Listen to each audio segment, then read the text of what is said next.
Em nome do Pai, e do Filho e do Espírito Santo. Amém. Meus irmãos e minhas irmãs, sejam todos bem-vindos ao nosso encontro oracional diário. A palavra de Deus que hoje nós iremos escutar no Evangelho de São Lucas, no capítulo 18, versículos do 9 ao 14, ela nos revela algo espiritualmente muito profundo e ao mesmo tempo muito concreto para a nossa caminhada cristã. Muitas vezes nós pensamos que Deus se impressiona com as nossas obras, com as nossas palavras ou com a nossa aparência religiosa. Mas o Senhor hoje irá nos mostrar que Ele não olha primeiro para aquilo que nós fazemos, mas para o coração com que nós nos colocamos diante dEle. Fala, Deus, que os teus servos escutam. O Senhor esteja conosco, Ele está no meio de nós. Evangelho de nosso Senhor Jesus Cristo, segundo Lucas. Glória a vós, Senhor. Naquele tempo, Jesus contou esta parábola para alguns que confiavam na sua própria justiça e desprezavam os outros. 2 homens subiram ao templo para rezar. Um era fariseu, o outro cobrador de impostos. O fariseu de pé rezava assim em seu íntimo: Ó Deus, eu te agradeço porque não sou como os outros homens, ladrões, desonestos, adúlteros, nem como este cobrador de impostos. Eu jejuo 2 vezes por semana e dou o dízimo de toda a minha renda. O cobrador de impostos, porém, ficou à distância e nem se atrevia a levantar os olhos para o céu, mas batia no peito, dizendo: Meu Deus, tem piedade de mim, que sou pecador. Eu vos digo, este último voltou para casa justificado, o outro não. Pois quem se eleva será humilhado, e quem se humilha será elevado. Palavra da salvação. Glória a vós, Senhor. Deus olha o coração. Meus irmãos e minhas irmãs, no Evangelho de hoje, São Lucas começa dizendo que Jesus contou a parábola que nós acabamos de ouvir para alguns que confiavam na sua própria justiça e que também desprezavam os outros. E é exatamente aqui que está o ponto central da mensagem de hoje. O que é que acontece quando vivemos a nossa religião a partir de nós mesmos, a partir do nosso orgulho? Nesta parábola, Jesus apresenta 2 homens que vão ao templo para rezar. Um fariseu e o outro um cobrador de impostos, um publicano. O fariseu, aos olhos da sociedade, era exemplo de religiosidade. Ele jejuava, ele pagava o dízimo e cumpria toda a lei.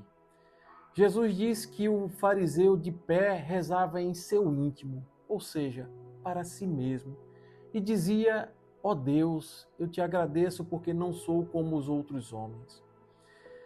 Percebam algo importante aqui, meus irmãos. A oração do fariseu aparentemente é dirigida a Deus, mas na prática ela está centrada nele mesmo. A oração dele não revela um encontro verdadeiro com Deus. Ela é quase uma autoexaltação espiritual. Ele se compara, ele se coloca acima dos outros e transforma a religião em motivo de orgulho. E aqui o texto vai revelar algo muito forte para nós. Porque muitas vezes, meus irmãos, nós também caímos nessa armadilha espiritual. Achamos que somos melhores do que os outros porque rezamos mais, porque servimos mais ou até mesmo porque estamos na própria igreja. E sem perceber, o nosso coração começa a transbordar julgamentos e superioridade. Mas esta parábola ela vai nos mostrar o caminho que alcança o coração de Deus. Do outro lado da história está o cobrador de impostos. Naquela época, diferentemente do fariseu, o publicano era visto como um pecador público, alguém rejeitado pela sua própria sociedade. Mas Jesus descreve algo que nos toca.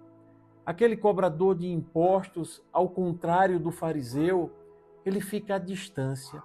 Ele não levanta sequer os olhos e bate no seu peito dizendo: meu Deus, tem piedade de mim que sou pecador. Aqui está, meus irmãos, a verdadeira oração.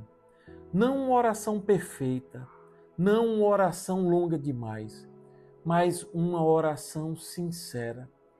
É o coração que reconhece a sua pobreza diante de Deus.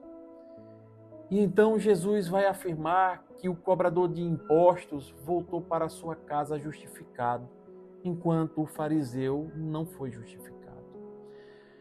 Percebam aqui a lógica deste texto. Todo aquele que se reconhece pequeno diante de Deus recebe a sua graça. É então que a parábola termina com uma frase que é a chave espiritual para toda a vida cristã. Quem se exalta será humilhado, e quem se humilha será exaltado. Deus não rejeita o pecador, irmãos. Deus rejeita o pecado, assim como o coração fechado pelo orgulho. Meus irmãos, Deus resiste ao orgulho, mas derrama graça sobre a humildade. O coração humilde, ele sempre encontrará a misericórdia de Deus. Exatamente por isso que Santo Afonso Maria de Ligório, ele vai ensinar que o pecador que se humilha diante de Deus, ele alcança mais pela sua humildade do que o justo que confia em si mesmo. Essa é uma palavra forte, irmãos. Deus não se impressiona com a aparência de santidade. Deus se deixa tocar por um coração quebrantado. Esta palavra hoje, ela nos pergunta com qual desses dois personagens nós nos identificamos mais. Às vezes, nós somos como fariseus. Julgamos os outros, nos comparamos, acreditamos que somos espiritualmente melhores. Mas em outros momentos, nós também nos identificamos como publicano, frágeis, pecadores, necessitados da misericórdia de Deus. E aqui está a grande esperança deste evangelho. Deus não se cansa, irmãos, de acolher quem volta para Ele com humildade. Lembremos que a oração que toca ao céu não é a oração perfeita, mas a oração de quem diz com sinceridade: Senhor, tem piedade de mim. Meus irmãos e minhas irmãs, talvez hoje existam pessoas aqui que carregam pecados, carregam fraquezas, histórias difíceis e até mesmo sentimento de indignidade diante de Deus. Então este evangelho é para você, irmão e irmã. Jesus está nos revelando que um coração humilde, ele pode abrir o céu. Talvez o fariseu tenha saído do templo satisfeito consigo mesmo, mas foi o publicano arrependido que voltou para casa transformado pela graça de Deus. Por isso, hoje o Senhor nos faz um convite muito simples: apresentar para Ele o nosso coração. Porque quando um coração se humilha diante de Deus, a misericórdia desce até nós. A graça, ela nos visita e a nossa vida começa a ser transformada. Que hoje, meus irmãos, ao sairmos daqui, cada um de nós possa repetir no silêncio de nossos corações: Senhor, tem piedade de mim, porque eu preciso de Ti. E quem reza assim, meus irmãos, não voltará para casa da mesma forma. Louvado seja nosso Senhor Jesus Cristo, para sempre seja louvado. Estivemos reunidos e permaneceremos sempre unidos. Em nome do Pai, do Filho e do Espírito Santo. Amém. A alegria do Senhor seja a nossa força. Santo dia, graça e paz.